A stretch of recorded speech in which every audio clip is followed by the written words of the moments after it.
لیکن اس کی ایک یہ بھی وجہ دی جا رہی ہے کہ شاید ٹیسٹنگ کم ہو رہی ہے تو پاکستان میں اس طرح شو نہیں ہو رہا، کیونکہ سندھ میں 10 سال تک کی عمر کے 3,249 بچے ہیں جو وبا سے متاثر ہوئے ہیں۔ سندھ ایک الگ بات ہے، سندھ کا تو میں پتہ نہیں، میں کوئی بات کہوں تو لوگ ناراض نہ ہو جائیں، میں آپ نے جو سوال مارا، مجھے اب دل سے میرے آواز نکلی ہے کہ سندھ میں اینڈ میں جب سب مر جائیں گے تو 2 زندہ رہیں گے، ایک کرونا کا وائرس اور ایک بھٹو، تو پھر پتہ چلے گا ان میں اصل تگڑا کون ہے، کس سے زندہ رہنا ہے۔ دیکھیں وہاں پہ سندھ کی تو بہت ہی بری حال ہے، لیکن اس پہ ہم بات کر لیتے ہیں کہ صوبائی حکومتیں انڈیپینڈنٹ ہیں اور صوبائی حکومتیں اپنے اقدامات خود کر رہی ہیں، اور پہلے دن سے وفاق اور سندھ میں ایک ٹھنی بھی ہے۔ وفاق سندھ کو جو بتا رہا ہے، سندھ اس کے برعکس کرنا چاہ رہا ہے، سب کچھ الگ الگ کر رہا ہے۔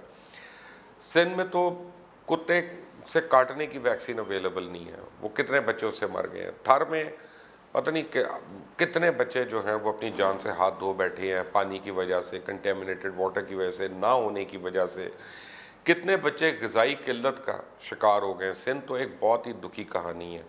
آپ یہ دیکھیں کہ 12 سال سے کس کی حکومت ہے سندھ میں اس وقت؟ پیپلز پارٹی کی ہے۔ بالکل۔ پانی سے حال دیکھ لیں کیا ہوا ہوا ہے۔ اب وہ اس پہ بلدیات کو الزام لگائیں، بلدیات کو نہ وہ فنڈ دیتے ہیں نہ ان کو پاور دیتے ہیں، وفاق کو الزام لگائیں، وفاق سے تو سب کچھ لے لیتے ہیں 18ویں ترمیم کے بعد۔ باٹم لائن یہ ہے کہ کراچی کے لوگوں پہ جب مشکل پڑتی ہے تو کوئی والی وارث نہیں ہے اس کا، اور سندھ کا بھی کوئی ڈیفرنٹ حال نہیں ہے۔ اب جب تک سندھ کے لوگ اٹھیں گے نہیں اور اپنے حق کے لیے، جب تک وہ اپنے حق لوٹنے والوں کو اپنا سیویئر نہیں سمجھیں گے، تب تک تو آپ ان کی ہیلپ نہیں کر سکتے، جب تک وہ اس کے برعکس اٹھیں اسی گے۔ سے متعلق سندھ سے ہی علی زیدی نے ایک ٹویٹ کیا جس میں انہوں نے دعویٰ کیا سندھ کے 12,136 اسکول ہیں جہاں پہ اساتذہ ہی نہیں ہیں۔ تو اب وہی والی بات کہ عوام کس اب کو یہ علی زیدی کی قصوروار ٹویٹ بھی ٹھہرا۔ غلط ہے، علی زیدی کو یہ نہیں کرنی چاہیے۔ علی زیدی میرے دوست ہیں، ذاتی دوست ہیں، بھائی ہیں، لیکن علی زیدی ایک وفاقی وزیر ہے، ان کو سندھ کی پالیٹکس میں پڑھنے کی ضرورت نہیں ہے، اگر وہ ہو تو پہلے۔ دوسری بات یہ ہے کہ پنجاب میں شاید اس سے بھی زیادہ اسامیاں خالی ہیں۔ وہ آپ پنجاب میں تو اصولاً ہمارے تو سی ایم کی اسامی خالی ہے، وہ جو بزدار صاحب ہے وہ تو ہمیں نظر ہی نہیں آتے، تو اگر کوئی اچھا سی ایم ہے، قابل سی ایم ہے تو مجھے بتائیں، ہم ریکمینڈ کریں اس کا نام آگے۔ لیکن پنجاب میں بھی میں محتاط اندازے سے بتا رہا ہوں، کم از کم 25 سے 28 ہزار ٹیچرز کی اسامیاں جو ہیں خالی ہوں گی۔ پنجاب میں کم از کم 18 سے 20 ہزار سرکاری ہسپتالوں میں ڈاکٹرز کی اسامیاں جو ہیں وہ خالی ہوں گی۔ تو یہ گورنمنٹ ڈپارٹمنٹس میں ہے، اور اس کی ایک وجہ یہ نہیں ہے کہ لوگ جانا نہیں چاہتے ان میں۔ دیکھیں لوگ جانا بھی چاہتے ہیں، گورنمنٹ جابز بھی کرنا چاہتے ہیں، گورنمنٹ بھی دینا چاہتی ہے، لیکن آپ کو فرض کریں یہاں سے اٹھا کے آپ کو کوئی کہے جی آپ کو یہاں پہ 10 روپے تنخواہ ملتی ہے، ہم آپ کو 50 روپے تنخواہ دیتے ہیں، اب آپ ایسا کریں کہ سانگڑ میں جا کے وہاں سے شو کریں، تو سانگڑ میں نہ آپ کو گھر ملے گا، نہ آپ کو اپنے بچوں کے لیے کوئی اسکول ملے گا، نہ آپ کو اسپتال ملے گا اپنے والدین کے لیے، تو آپ کا وہ رہنا سہنا بہت مشکل ہو جاتا ہے۔ تو جو دور دراز کے علاقے ہیں نا، وہاں پہ جاتے نہیں ہیں لوگ واپس۔ اس کا حل ایک یہ ہے کہ جو اس کوٹا پہ آ کے بنا ہوتا ہے نا ڈاکٹر یا ٹیچر، اس کو یہ کمپلسن ہونی چاہیے کہ جی اپنے علاقے میں 5 سال کے لیے جا کے کام کرے گا، پھر وہ کہیں اور کرے گا، تب تو آپ وہ دوری پوری کر سکتے ہیں۔ ورنہ یہ کھانا پوری، یہ پورے ٹیچرز کم ہونا یا ڈاکٹرز کم ہونا، اس کی وجوہات جو ہے وہاں کا اور ریزنز ہیں، وہ یہ نہیں ہے کہ لوگ کم ہیں، بیسکلی اس پہ ورک کرنے کی ضرورت ہے کہ اس کی اسٹریٹجی بنائیں۔ بنانے کی ضرورت ہے نا، سیدھی سیدھی، اور تو کوئی چیز کا ایک دن کا کام ہے، بالکل صحیح، اگر کرنا چاہے تو۔ بالکل نیت۔ ہاں اچھا، وزیر خارجہ شاہ محمود قریشی ہیں، انہوں نے دعویٰ کی ہے، انہوں نے کہا ہے کہ دوہری شہریت جو ہے اس کا حامل کوئی بھی شخص قانوناً سینیٹر یا رکن اسمبلی نہیں بن سکتا، لیکن اس کے علاوہ کوئی بھی عہدے میں کوئی رکاوٹ نہیں ہے۔ نہیں بالکل ٹھیک ہے، ان کی بات سے 100% ایگری میں کرتا ہوں، اور دوہری شہریت کے حامل کئی لوگ جو ہیں وہ میرے دوست بھی ہیں۔ میں تو بلکہ ایک اور بات پہ چاہتا ہوں، میں تو چاہتا ہوں کہ جو ڈیول نیشنل ہیں ان کو الیکشن لڑنے کا حق ہونا چاہیے، کیونکہ ہمیں جب مشکل ہوتی ہے ہم اوورسیز پاکستانی کے آگے ہاتھ پھیلا لیتے ہیں کہ جی مدد کرو، پیسے دو، اور وہ بیچارے کرتے ہیں۔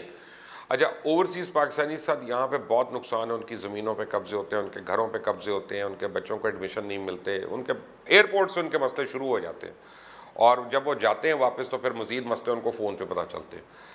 تو اگر ان کی اپنی ریپرزنٹیشن ہوگی یہاں پہ، ان کے اپنے ایم پی ایس ہوں گے، ایم این ایز ہوں گے، ان کے اپنے وزیر ہوں گے بنائے ہوئے، جو ان کو آنسربل بھی ہوں گے وہاں پہ، جن کے لیے ان کو بار بار پھیرے نہیں مارنے پڑیں گے، تو میرا خیال ہے بڑی آسانی ہوگی, اس قانون کو تبدیل ہونا چاہیے. یہاں پہ فرق ایک اور ہے, یہاں پہ فرق یہ ہے کہ جو آپ کے حساس ڈاکیومنٹس اور ڈیسیجنز ہیں وہ سارے ان کے آگے ہیں, اور اگر ان کا انٹرسٹ باہر ہے, ایک تو ڈیول نیشنلٹی ہے کہ آپ نے اس لیے لے لی, میں جانتا ہوں اپنے ایک دو دوستوں کو, انہوں نے کینیڈا کی ڈیول نیشنلٹی اس لیے لی کہ اس کے 4 بچے تھے میرے دوست کے, اس نے کہا کہ میں, جب یہ میں بات کر رہا ہوں کئی سال پہلے کی, کہ 2 لاکھ 3 لاکھ ڈالر دے کے پتہ نہیں وہاں پہ رہنا پڑتا تھا اور وہ ملتی تھی, تو انہوں نے کہا میرے 4 بچوں نے جب یونیورسٹی میں آئیں گے تو ان کا لاکھ ڈالر جو لگنا ہے تو وہ سارا سیو ہو جائے گا, اور وہ ان کا اتنا کم خرچہ ہونا ہے.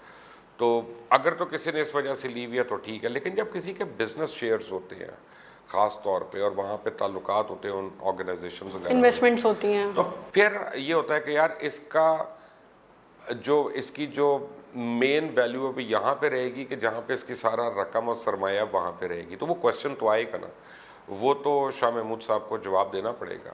اور یہ اس لیے زیادہ پرومیننٹ ہو گئی یہ بات کیونکہ عمران خان صاحب نے یہ کنٹینر پہ کھڑے ہو کے ایک سے زیادہ دفعہ کہا تھا, اور میں گواہ ہوں اس کا, کہ ڈیول نیشنلٹی والے نہیں ہونے چاہیے. تو اگر انہوں نے نہ کہا ہوتا تو پھر آج شاہ محمود, فائن ان کی بات ٹھیک تھی, لیکن عمران خان کے آگے ہم پی ٹی آئی کے سپورٹرز جو ہیں وہ کسی کو کچھ سمجھتے ہی نہیں ہیں, تو پھر ہم کیسے سنیں شاہ محمود صاحب کی باتیں. بالکل ٹھیک ہے. سابق وزیر قانون فروغ نسیم جو ہے انہوں نے استعفیٰ دے دیا تھا پچھلے مہینے, لیکن وہ ابھی بھی وزارت چلا رہے ہیں غیر قانونی طور پر. ہے اس ملک کا کہ جنہوں نے قانون نافذ کروانا ہے یا جنہوں نے ہمیں قانون کی ادب کروانا ہے وہ خود قانون کی بے ادبی کریں اور بے حرمتی کریں. میرا تو خیال ہے کہ فروغ نسیم میں اگر ذرا بھی کوئی اسٹرینتھ آف کیریکٹر ہو تو وہ یہ دفتر چھوڑ دیں, اور بلکہ ہو ہی نہ, کیونکہ وہ ایم کیو ایم کے کوٹے کو استعمال بھی کر رہے ہیں اور ایم کیو ایم مان رہی ہے کہ وہ ہمارا نہیں ہے. تو فروغ نسیم صاحب کو ویسے بھی چاہیے کہ وہ چھوڑ دیں, اور اگر وہ وزیر نہیں اور اس دفتر میں بیٹھے ہیں تو پھر جتنے لوگ ان کو جواب دے ہیں اور جتنے لوگ ان کو سرکاری کاغذات دے رہے ہیں ان سب کے اوپر اینٹی کرپشن کے تحت کیس ہونا چاہیے, کیونکہ یہ کرپشن ہے, یہ کرپشن آف عہدہ ہے, and this should not be allowed. بالکل صحیح ہے. ہمارے پاس جو نیکسٹ انٹرنیشنل ایک نیوز ہے, جو بائیڈن نے جب صدارتی انتخابات کے لیے وہ پارٹی کے لیے کھڑے ہوئے تھے تو انہوں نے وعدہ کیا تھا کہ اگر میں سلیکٹ ہوا تو میں نائب صدر کی سیٹ جو ہے ایک خاتون کو دوں گا. تو اس کے لیے اب 12 خواتین ہیں جس میں سے ایک مشیل اوباما بھی ہیں, تو آپ کو کیا لگتا ہے کون سلیکٹ ہوگا؟ دیکھیں جی, اگر مشیل اوباما کو جو بائیڈن نے اپنا رننگ میٹ بنایا نا, تو میں آج ہی ڈونلڈ ٹرمپ کو مبارکباد دے دیتا ہوں کہ وہ جیت گئے. تو پھر بہت مشکل ہے ان کا جیتنا, کیونکہ مشیل اوباما جو ہے نا, دیکھیں امریکنز جو ہے نا وہ کافی ہماری طرح ہیں, پاکستانیوں کی طرح, ہم جو مرضی ان کے متعلق ہیں, لیکن ان کی بڑی اسٹرانگ فیملی ویلیوز ہیں اور بڑا وہ میٹر کرتی ہیں وہاں پہ یہ چیزیں. مشیل اوباما کے بہت ایسے اسکینڈلز آئے ہیں کہ انہوں نے باراک اوباما کو ان کی زندگی عذاب کی ہوئی تھی اور کو بلیم کرتی تھی کہ تمہارا اس سے افیئر ہے تو تم اس کے پیچھے جا رہے ہو. پبلکلی وہ لڑائیاں کرتی تھیں ان سے, اونچی آواز میں بات کی. یہ بھولتے نہیں ہیں لوگ یہ باتیں جو ہیں. تو وہ جو ان کی پرائمری ذمہ داری تھی as a good housewife, اس کے اوپر اب سوالیہ نشان ہے کہ whether she delivered that or not. تو وہ انہوں نے نہیں کیا تھا. تو میرا خیال ہے کہ ان کو ایکسپلائٹ کرنا الیکشن کیمپین میں ان کے مخالفین کے لیے بہت آسان ہے, اور اس سے بہتر ہے کہ ڈیموکریٹس میں اور بہت اسٹرانگ کینڈیڈیٹس ہیں. لیکن اگر واقعی جو بائیڈن کچھ کرنا چاہتے ہیں, چینج لانا چاہتے ہیں, تو کسی افرو امریکن کو اپنے ساتھ نامنیٹ کریں اس وقت, تو وہ صحیح جواب ہوگا ڈونلڈ ٹرمپ کے لیے, اور تب وہ لوگوں کو تسلی دیں گے کہ ہم مائنورٹیز کے یا اقلیتوں کے حقوق کی اور جیتنے کی ان کے چانسز ہوں گے. ابھی بھی جو بائیڈن کے کام ہے چانسز, کیونکہ جو بائیڈن کی ایج اتنی ہے کہ وہ دوسری باری تو صدر الیکٹ ہونا ان کا بڑا مشکل ہے. اور امریکنز یوزلی اس کو صدر الیکٹ کرتے ہیں جس کو چاہیں کہ 2 باری تو ہو.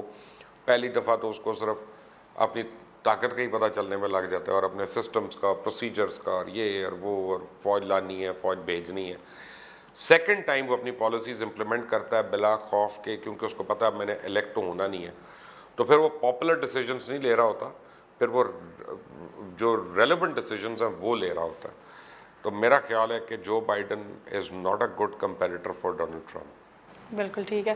نیکسٹ ہمارے پاس لاسٹ میں یہ کہ مودی کو اب اس ٹائم خطرہ چین سے ہے یا وبا سے؟ مودی کو اپنے آپ سے, مودی سے بڑا وائرس ہی کوئی نہیں ہے دنیا میں. اور یہ میں آپ کو علل اعلان کہہ رہا ہوں کہ مودی ہو، نیتن یاہو ہو، ایسے لوگ جو ہیٹرڈ کی پالیٹکس کر رہے ہیں، ان سے اس دنیا کا رنگ جو ہے وہ خراب ہو رہا ہے.